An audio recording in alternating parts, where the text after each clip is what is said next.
السلام عليكم يا اخوان، تبارك الله عليكم. كما وعدناكم في الفيديو السابق اننا ندولكم على طريقة الربح من الدجاج الكبير.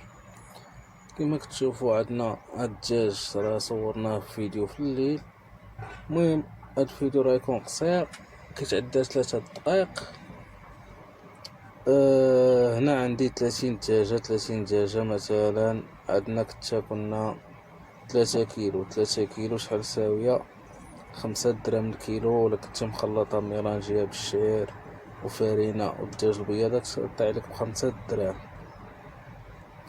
3 كيلو ب300. ولا باضت لك هاد 30 دجاجة غير 20 بيضة وبعتي البيض ديالها، نعم سيدي، ب4 دراهم. هذا راه الذهبي، 4 دراهم البيض ديالو. ايوا 4 دراهم ضربها في 20 بيضة، 20 درهم في 20 درهم، 20 درهم 80 درهم عندك في النهار الأخ ديالي. حي منها 15 درهم ديال الماكلة، حي منها 5 دراهم أدوية وأتعاب ديالك وإضاءة وكلشي. نعم سيدي، كتشيط لك 55 درهم. إيوا شوف تبارك الله، راه ماشي الخير هذا. يعني الإنسان إلا ضرب هاد العدد في 3 أو ضربو في 4 يبقى يجيب 150 درهم ديالو في النهار، حتى 200 درهم ديالو في النهار. وعاد كانت عنده فقاصة كيفقص راسو البيض ويبيع البيض ويبيع الكتكوت، لا يبقى يجيب 10,000 درهم في الشهر الإخوان.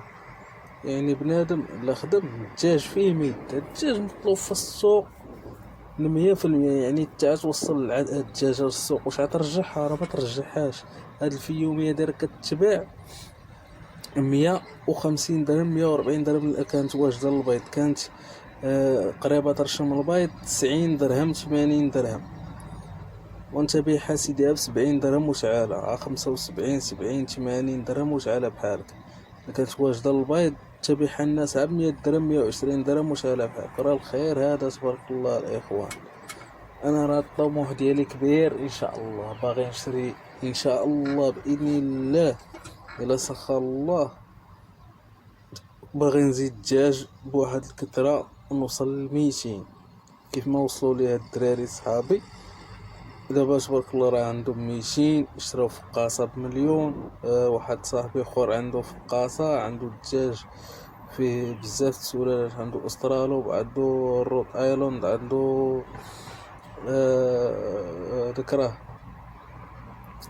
بلايموت، عنده فيومي الذهبي، فيومي فضي. تبارك الله.